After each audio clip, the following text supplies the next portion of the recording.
A day in my life, it's me, Mami mo Ayla, your pretty mom.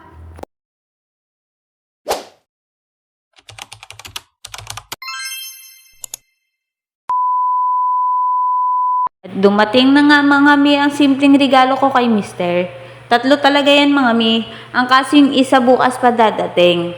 At talagang tinakpan ko mga mi ang aking face lock niya kasi haggard ang babaeng ito.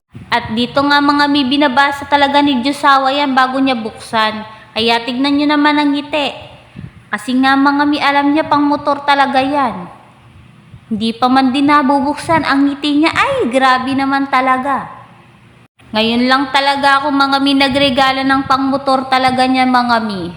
Kasi talaga ang gusto kong mga regalo sa kanya talaga mga mi ay damit. Para naman nakikita ko bawat suot niya yung pinaghirapan ko, di ba? Chares! At mga mi, mga nireregalo ko talaga kay Diyosawa ay galing sa bulsa ko at hindi sa bulsa niya. Chares! At hindi nga ako mga mi makakabili ng pangregalo kay Mister kung hindi dahil sa pag-check out nyo sa aking yellow basket. Kaya ano pang hinihintay nyo, mag-check out na kayo na mag-check out mga mi. Chares! Mapapasalamat, TikTok ka na lang talaga. Salamat!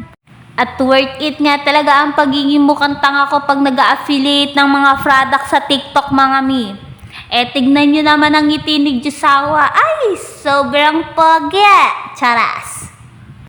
Sabi nga nila mga mi, okay lang maging tanga. Basta may pera! Chares!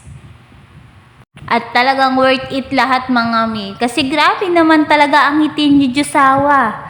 Sobrang ganda ng misis niya. Charas!